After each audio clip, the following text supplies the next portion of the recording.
You push against the weight of the oak door, and it yields with a slow, exhausted groan. The sound ricochets off stone and plaster and wood, climbing the empty staircase and disappearing into dust and shadow. Cold air spills out to meet you, touched with a faint smell of damp stone, old wood, and something faintly sweet and rotten. Flowers pressed into wallpaper a century ago and left to fade. Light slants in through tall windows, fractured by grime and spiderwebs, cutting pale rectangles onto a floor of cracked marble. You step inside and it feels wrong. Some part of you knows you're in America, standing on a hillside or along an Atlantic cliff where people now pass in SUVs and commuter trains and budget flights. But the hall rising around you whispers a different story. A grand staircase sweeps up in a dramatic curve, its balustrade carved with leaves and angels. A vaulted ceiling, painted long ago with floating figures in gilded swirls, flakes and tired curls. Enormous portraits in gilded frames stare down from the walls, their faces yellowed, their eyes still sharp. You've seen castles in films, in fantasy shows, in books about France and England. You've seen drawings of Versailles, of Neuschwanstein. You never expected to walk into something like this in the United States. Your footsteps echo too loudly. The hall is vast, built for crowds and noise, for servants hurrying with trays and guests laughing in languages from both sides of the Atlantic. Now your presence feels like an intrusion, a single, living heartbeat in a body that used to throb with 100. You drift beneath a chandelier the size of a small car. Cobwebs stretch between its arms. Dust coats its crystal like a gray film of regret. Once it held thousands of glittering points of light. First gas flames, later electric bulbs, blazing above the heads of people who thought this place would stand, full of life, forever. You tilt your head back, listening to the hollow silence, and the question forms almost on its own. How does a country that tells itself it's classless, kingless, simple, and practical end up with a castle like this? And why did it stop building them? The chill of the stone seeps through your shoes. Your breath ghosts in the air. You reach out, fingers brushing along carved wood worn smooth by more elegant hands than yours. You blink, and the house inhales. The dust is gone. Electric bulbs snap to life along the walls in a wave, catching and scattering in crystal and gilt. The air warms. Voices swell and swim up from somewhere below. The faint, orderly clatter of dishes. The distant chords of piano. A door closing. A woman's laughter slanting like sunlight down the hall. You look back at your hand. The banister beneath your fingers is warm, freshly polished, gleaming with beeswax. A runner of thick carpet runs down the stairs. Footsteps approach. Quick, light, practiced. A maid in a black dress and white apron darts past you, without really seeing you, arms laden with starched linen. It's not cold anymore. You're barefoot, your feet cushioned by a Persian rug. You're not wearing modern clothes. You're wrapped in a heavy brocaded robe, thick and soft. You can feel its weight on your shoulders, the brush of embroidered flowers against your wrists. Outside the tall windows, the light has changed too. It's softer, filtered through the gauze of early morning. The estate beyond the glass is impossibly perfect. Lawns combed into emerald expanses, tall trees arranged as if by a painter's hand, gravel drives raked into smooth curves. There's no parking lot, no visitor center, no bus loop. There are carriages, sleek, dark carriages waiting at the entrance, horses shuffling, their breath white in the cold. The year has slid backward. It is the late 1800s, the Gilded Age, America's age of wonder and theft, of miracles and sweat. You stand inside the dream of someone who could turn iron and oil and railroads into stone and glass and gold. You stand inside their castle. A soft knock sounds behind you. Your bath is ready, sir. A voice says quiet, practiced. Breakfast will be served in half an hour. You turn. A maid waits in the doorway of a bedroom that could comfortably swallow most modern apartments. The walls are covered in fabric, not paint. The ceiling is carved and painted with scrolls and flowers. The fireplace is faced in white marble veined like frozen smoke. Sunlight pools on polished wood floors and spills across the carved post of your bed. The maid doesn't meet your eyes. She's young, her hair pinned under a cap, hands red from hot water and soap. She dips a quick curtsy and disappears again, her shoes almost silent on the thick rug. You move through this space as if you've always known it. You pass a dressing table cluttered with ivory handle brushes and tiny crystal bottles, a wardrobe that smells faintly of cedar, a pair of boots polished to a black, mirror-like shine. Your day has been carefully prepared for you by people whose names you barely know. When you step into the corridor, the house comes alive all around you. The hallway stretches long and straight, lined with portraits that follow you with their painted eyes. Smooth wooden doors open off it at regular intervals, each leading to another bedroom, another sitting room, another small private world within the greater one. There are so many rooms you sometimes forget which is which, but the servants never do. Far below, muffled by carpets and space, you hear the clank of pots, the whoosh of a coal fire being encouraged into flame, the shuffle of many feet moving quickly and precisely. Somewhere, someone is tuning a piano. Somewhere else, glasses are being counted. A footman murmurs, "Yes, ma'am, of course, ma'am." The house is already working, an enormous, intricate machine with you at its soft, comfortable center. You descend the staircase. It seems absurd now that anyone would build something like this just to live in it. The stairs curve down in marble and carved oak, broad enough for 4 people to walk abreast, flanked by balusters carved in the shapes of twisted vines and cherubs. Stained glass above throws jewel-colored patches on a landing. Saints, allegories, mythic figures gazing down on a child of the American Railroad who bought a piece of Europe and had it shipped here, brick by numbered brick. At the foot of the stairs, a butler waits, exactly where you expect him to be. He's straight-backed, his hair carefully parted and graying at the temples, his black suit severe and immaculate. He inclines his head slightly. He addresses you by name. Breakfast is ready. He does not ask if you slept well. That's not his place. You follow him into a room whose entire table is long, breakfast, though only 3 or 4 people sit at it most mornings. Your mother is already there, upright in a high-backed chair, dressed in silk even at this hour, dark hair coiled in a glossy knot. Diamonds wink at her throat in the soft daylight, as easily as if they were glass. Your father sits at the other end, half obscure behind a fortress of newspapers, the New York Times, the Wall Street Journal, a local paper. Headlines mutter of strikes, tariffs, elections, new factories, a war in some corner of the world that feels impossibly far away. Servants move silently around the table, refilling coffee cups and removing covered dishes from silver domes that catch the light in quick, bright blinks. Your plate appears in front of you, food arranged by invisible hands. Eggs, bacon, fruit that has crossed oceans to arrive here in winter. You pick up your fork. The china is thin and delicate. It rings softly when it contacts the knife. On the wall behind your mother hangs a tapestry of a European hunt. Men in bright colors pursue stags through forests, hounds leaping at their horses' hooves. None of them ever set foot in America. None of them knew what oil was, or a stock exchange, or a telegraph line. And yet, in this house, they feel like spiritual cousins, their world of inherited privilege merging neatly with this new world of bought privilege. Your father folds one newspaper down and reaches for another. He glances up at you, not quite smiling, but softening for a moment. "Don't forget," he says, "your riding master is expecting you at 10. And there's a reception this evening. Some friends from New York. You'll wear your black tailcoat." You nod, and your life falls into its familiar grooves. After breakfast, you shrug on a riding jacket tailored to your precise measurements and step out onto a terrace that looks down over the domain that feeds this house. The air is cool and crisp, carrying the smell of wet earth, clipped grass, and distant manure. Below, grooms lead glossy horses from stalls. Gardeners in flat caps bend over flower beds. Men in work clothes push wheelbarrows loaded with coal toward the house's side entrance. You ride along paths that do not belong to the public, that do not end in fences you cannot open. The land belongs to the house, and the house belongs to your family. And for a while, the arrangement feels as natural as gravity. In the afternoon, you wander through rooms designed to impress boredom away.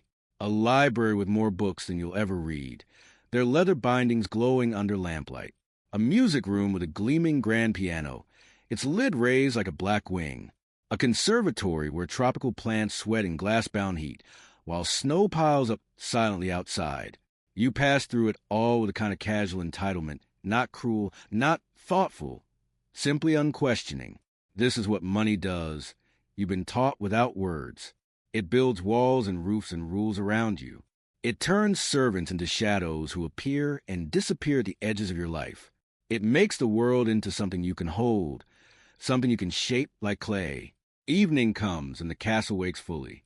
By the time the first carriage crunches up the drive, the house is blazing with light. Every chandelier is a captured constellation. The great hall echoes with voices and footsteps and the layered scent of perfume, cigar smoke, polished wood, roasting meats in the dining room, flowers imported at ridiculous expense and arranged in vases taller than some of the servants. You stand at the top of the stairs beside your mother, your jacket stiff with interfacing, a starched collar scratching at your neck. Your father waits below, ready to receive guests with a man's handshake and a king's satisfaction. They arrive in a rustle of silk and a clink of metal, men in white tie and women in gowns stitched in Paris, dripping with stones dug from African earth and cut in Antwerp and sold in New York. Names you've seen in newspapers: Vanderbilts, Astors, people who own railroads, mines, newspapers, shipping companies. Sprinkled among them with careful planning are a few European titles, count and barons and the odd penniless lord, sniffing around American fortunes with old names and empty pockets. Each room in the house has a role to play tonight. The ballroom, with its mirrored walls and gilded moldings, will hold an orchestra and dancers. The dining room, with its table long enough to seat 30, will serve courses that arrive with military precision.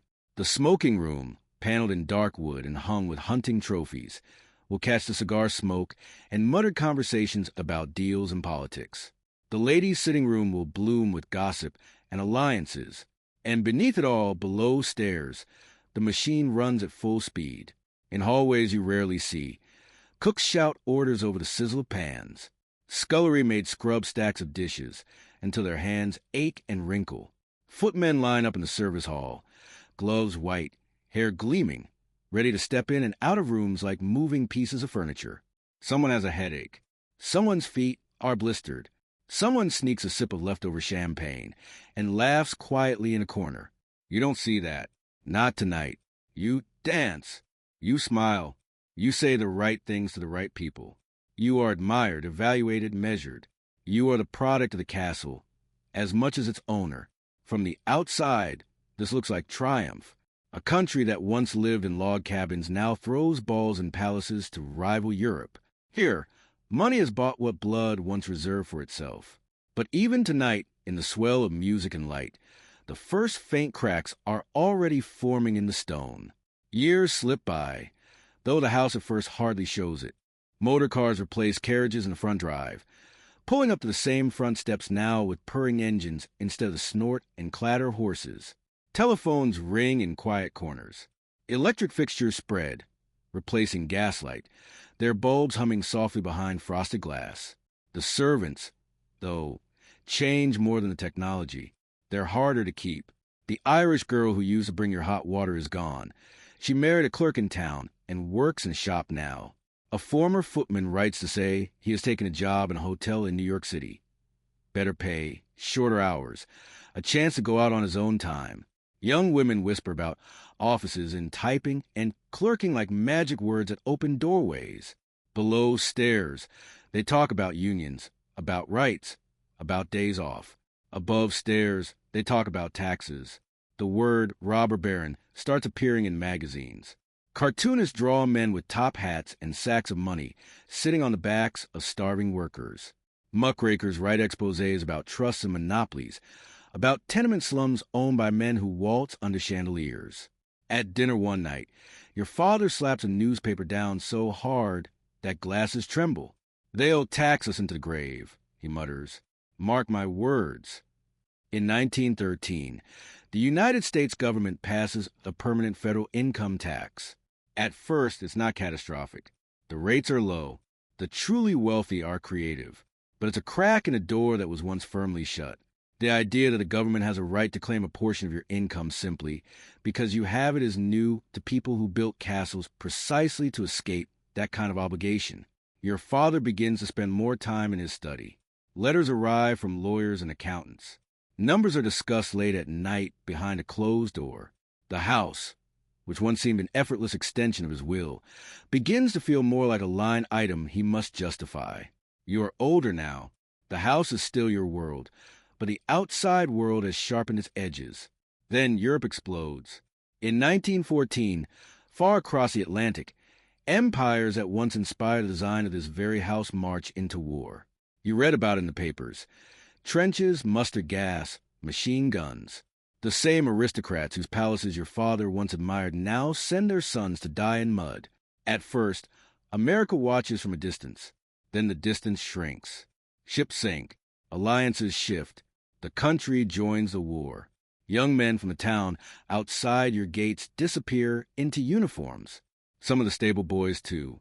A gardener's son. Even a chauffeur. They come home older, quieter, if they come home at all. Those who return are less interested in polishing silver and saying yes, sir, for the rest of their lives. The war tears a hole in the old world, and through it, something new seeps in. Modernism, jazz, a suspicion of ornament, of old forms, of inherited anything. After the war ends, your castle still stands. Its towers and gables and chimneys still rise above an America buzzing with automobiles and radios. But now, to some, it looks less like a dream and more like a relic, like someone has tried to freeze time in stone, while the world outside races faster. In the 1920s, you try to prove that your world can keep up. The orchestra in your ballroom now plays syncopated rhythms. Young women with bob hair and bare arms laugh too loudly, their beaded dresses flashing as they twist and kick and spin. The whispered scandal of a century earlier is now the fashion of the moment. Guests arrive in sleek cars instead of horse-drawn coaches, stepping out in a blur of chrome and glass. The house takes it all in stride. These rooms were built to absorb change, to swallow fashions and exhale them as something permanent. The marble doesn't care whether the music is a waltz or a foxtrot, but you care, because even as you throw these parties, a thin anxiety runs underneath. You hear it in the way your mother counts place settings with more attention than before. You see it in your father's letters, in the new lines around his mouth, in the way he watches the stock pages with an intensity that borders on superstition. The cost of coal, the wages of staff, the repairs to roofs and chimneys and pipes. Each one a number attached to another number, somehow all tethered to markets and forces you can't see. For a while, the markets only rise. The 1920s feel like standing on a balcony above an endless festival. Everyone is spending, building, buying. New towers stab into the sky in New York, real vertical palaces for offices and apartments, filled with elevators and electric light and modern, efficient space. The wealthy, you notice, are buying penthouses and sleek townhouses instead of sprawling country estates. Some of your peers prefer a floor in a new apartment building to 100 empty rooms in an old mansion. You don't quite understand it. How could anyone prefer 9-foot ceilings to 20-foot ones? A view of a city street to a view of their own lake? But beneath your incomprehension is a small, growing fear. Maybe they're right. In October 1929, the festival ends. You don't see the crash itself. You see its reflection in your father's face. You see it in the quiet that falls over the breakfast table when the mail is opened and the letters are thin where they used to be fat. You hear in the way your mother's voice drops when she mentions that a friend's estate in Newport is up for sale, another in Long Island quietly abandoned for a smaller, more manageable place. One evening, you find your father in the great hall, standing beneath the chandelier, looking up with strange, faraway expression. "How much do you think this thing weighs?" he asks, almost conversationally. You shrug. You've never thought to ask before. "Enough," he says dryly, "to buy a lot of bread if we melted it down." He laughs, and it sounds like an attempt. The Great Depression doesn't come all at once like a storm. It comes in creeping increments. A wing of the house is closed for the winter to save on coal, and then never reopened. A few servants are quietly dismissed. A gardener doesn't return in the spring, and no one is hired to take his place. The formal gardens get a little wilder each year. The paths a little less precise. There are still dinners, but fewer. Still dances, but smaller. The third and fourth cousins who once crowded into guest bedrooms stay home to mind their own shrinking finances. Your life becomes a negotiation with scale. Do you really need to light all the chandeliers in the ballroom for a dinner at 12? Must you heat the vast music room when people seem perfectly content in the smaller salon? Do you repair the slate roof over the unused servants' quarters, or let it leak a little longer and hope it doesn't spread? Numbers on paper become choices in stone and wood. The government, faced with a country in economic freefall, raises taxes again. Estate taxes bite deeper. The principle is clear. No more untouchable dynasties. Wealth should not sit forever crystallized in brick and gold while men stand in breadlines. You stand in a drawing room your family once used to receive ambassadors and artists and watch as small labels are tied to furniture. An auction house representative walks through with a notebook and an expression of professional detachment. This table here, those chairs, that painting, perhaps too valuable to stay. Some things are sold. Others are quietly moved into fewer rooms, consolidating a life that once sprawled. Outside the walls of your own castle, other decisions are more brutal. In New York City, along Fifth Avenue, grand mansions that once formed a continuous wall of wealth, the homes of Goulds and Carnegies and Rockefellers, begin to disappear. Wrecking balls swing into carved stone. Families sell to developers who see more value in tall, dense apartment buildings than in single families rattling around in 20 or 30 rooms. Photographs show marble staircases leading up into open air, chandeliers swinging over piles of rubble before someone cuts the chain and carts them away. For every Biltmore that survives in the countryside, there are a dozen urban palaces that do not. The idea of the American castle is not just cracking. It is, in places, being deliberately erased. Then comes another war. World War II does what the Great Depression began. It takes the last illusion that such houses are timeless, harmless symbols. In a world of ration books and victory gardens, of sons overseas and newsreels of bombed cities, a 100-room mansion for people living in it feels obscene to many. Fuel is rationed. Heating a ballroom is no longer just expensive. It feels unpatriotic. Domestic staff leave for factories and shipyards, drawn by better wages and a sense of national purpose. Others join the military. Many never come back to service at all. The social center of gravity shifts. People gather in modest living rooms around radios, in crowded city apartments near jobs, not in gilded salons miles from anything else. You walk the corridors of the house. Your house? Still, technically. And the echoes seem louder than ever. If your father is still alive, he is old now and tired. If he has passed, you inherit not just stone and land, but bills and obligations pinned to them like parasites. Lawyers explain estate taxes, property taxes, upkeep. Here is what you must sell just to keep the roof from collapsing. Here is what you must open to the public to keep the rest. The old dream of passing down not just wealth, but a world intact to the next generation collides with new reality. The government will not allow unbroken castles, either in Europe or in America, to sit untouched while the rest of society fractures. You face choices your grandparents never imagined.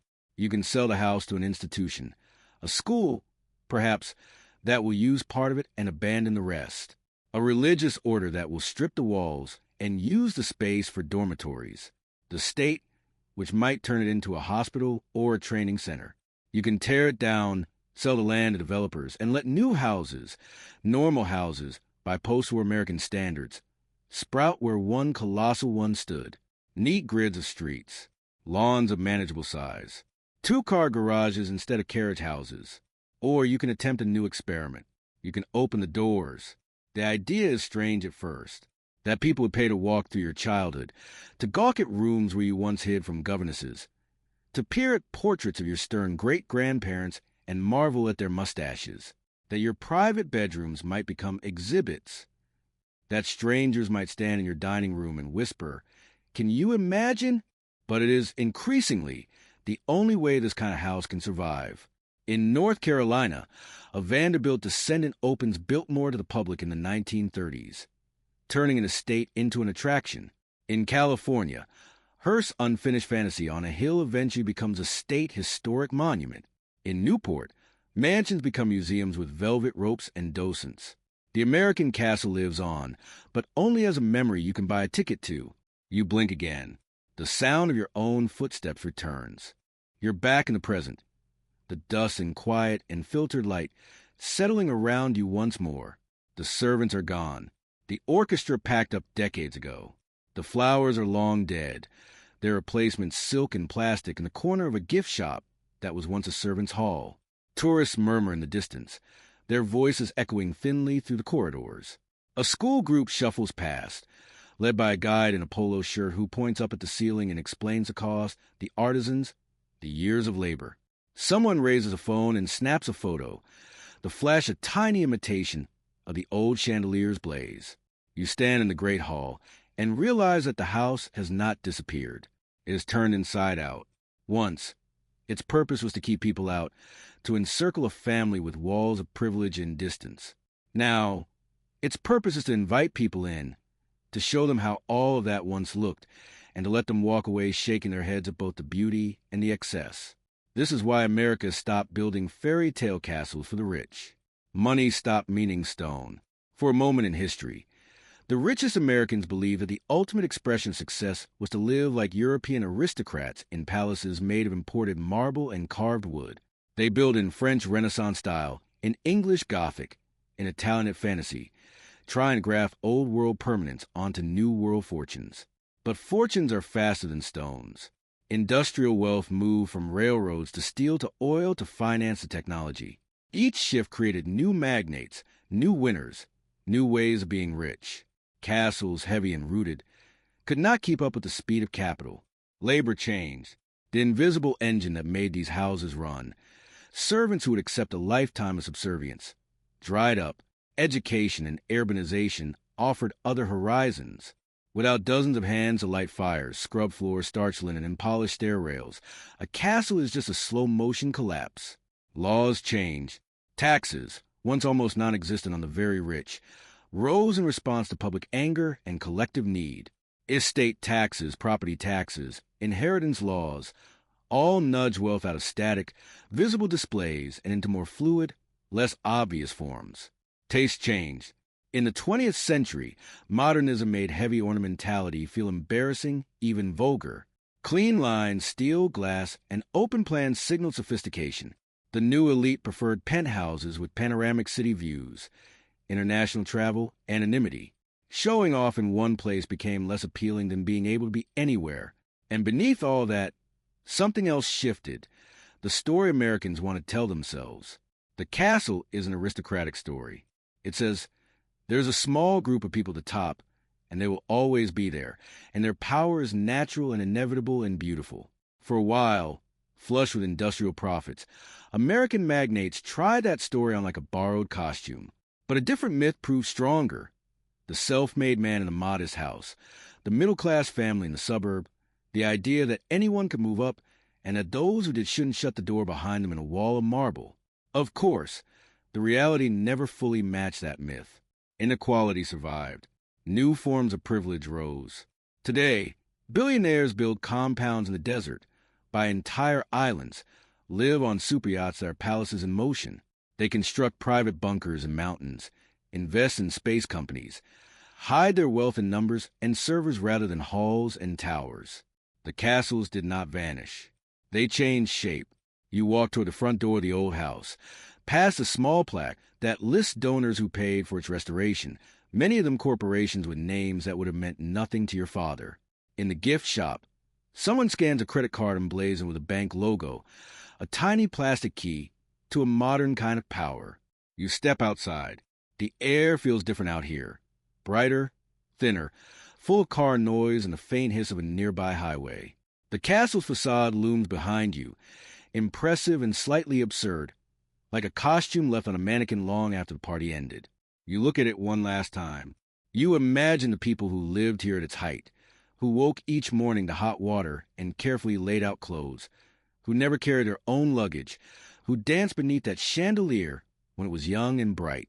You imagine them standing where you stand, confident that their world would roll on forever. And then you imagine someone else, 100 years from now, standing in front of something we take for granted, a deserted skyscraper, a decaying tech campus, a silent airport, and asking a question very much like the one that brought you here. Why did they stop building these? You walk away from the old American castle, your footsteps crunching on gravel laid down by men whose names no one remembers. Behind you, the stone stands still, defended now not by wealth but by historical societies and tax incentives. America stopped building fairy tale castles for the rich because the fantasy they represented, of static, visible, unquestioned power, couldn't survive the reality of a restless, changing, complicated nation. But the urge to build something that says, I was here, I mattered, I was untouchable, that urge is still with us.